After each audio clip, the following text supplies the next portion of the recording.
বাজারে আসতে শুরু করেছে আগাম শীতকালীন সবজি। এই মুহূর্তে মেহেরপুরের বড় বাজার আড়তে আছেন রিপোর্টার বেনিয়ামিন এবং গাইবান্ধার নতুন বাজার মৎস্য আড়তে আছেন সহকর্মী বিপ্লব ইসলাম। সরাসরি প্রথমে যাচ্ছি বেনিয়ামিনের কাছে।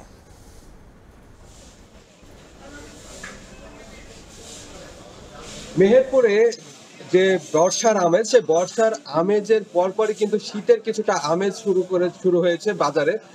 বাজারে যে সকল সবজি শীতের আমেজ নিয়ে এসেছে সেগুলো হচ্ছে সিম, বাঁধাকপি, ফুলকপি, টমেটো এবং পালং শাক সহ বেশ কিছু শীতকালীন আগাম যে সবজিগুলো রয়েছে সেগুলো কিন্তু ইতিমধ্যে বাজারে আসতে শুরু করেছে। দামের কিছুটা বাড়তি লক্ষ্য করা গেলেও কিন্তু দিন দিন সে দামগুলোও কিন্তু কমছে। বাজারে যে সকল সবজিগুলো এসেছে, সিম, বাঁধাকপি এবং ফুলকপি, এগুলো কিন্তু প্রায় 100 টাকার উপরে বেচা কেনা শুরু হয়েছে এবং 100 টাকা উপর থেকে বেচা কেনা শুরু করে কিন্তু আস্তে আস্তে সেগুলো 70, 80 এবং 90 টাকাতে বিক্রি হচ্ছে। যদি আমরা বলি সিম কিন্তু এখনো বাজারে প্রায় 100 থেকে 120 টাকা কেজি দরে বিক্রি হচ্ছে এবং অন্যান্য যে সকল ফুলকপি, বাঁধাকপি রয়েছে সেগুলো কিন্তু 70, 80 টাকা কেজি দরে বিক্রি হচ্ছে। টমেটো কিন্তু ঠিক তেমনই দামে বিক্রি হচ্ছে। তো সেক্ষেত্রে বাজারে যে সকল সবজিগুলো এসেছে, এক সপ্তাহ পূর্বে প্রতিটা সবজির দাম প্রায় 30 থেকে 40 টাকা বেশি ছিল, সেগুলো কিন্তু আস্তে আস্তে দাম পড়তে শুরু করেছে।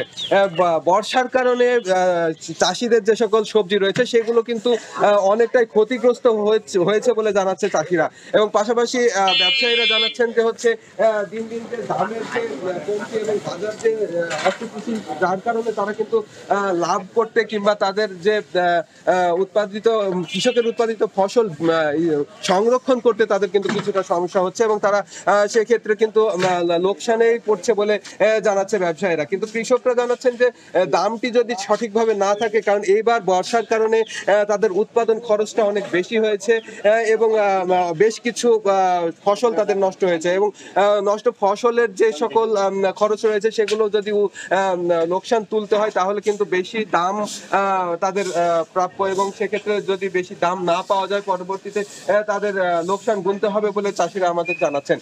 তো পাশাপাশি বাজারের যে সকল সংশ্লিষ্টরা রয়েছেন তারা কিন্তু জানাচ্ছেন যে শীতকালীন যে সকল সবজিগুলো রয়েছে এগুলো আগাম যেগুলো রয়েছে সেগুলো কিন্তু আসতে শুরু করেছে এবং দিন যতই যাচ্ছে ততই কিন্তু আগাম সবজি গুলো আসতে শুরু করছে এবং আরো বেশি কিছুদিনের মধ্যে কিন্তু আগাম সবজি বাজারে ভরপুর হয়ে যাবে এবং বাজারে ভরপুর সবজি আসলে দাম কিন্তু তখন কিছুটা কমবে এবং সেক্ষেত্রে যারা রয়েছেন ক্রেতা তারা কিন্তু সেই সবজি তারা কিন্তু কম দামে পেয়ে যাবে বলে তারা সংশ্লিষ্টরা কিন্তু জানাচ্ছেন। তো বাজার মনিটরিং এর দাবি কিন্তু সকলের। এই ছিল মেহেরপুরের বাজার দরের সর্বশেষ এবং শীতকালীন আগাম সবজির সর্বশেষ খবর। এতক্ষণ সরাসরি যুক্ত ছিলাম মেহেরপুরে।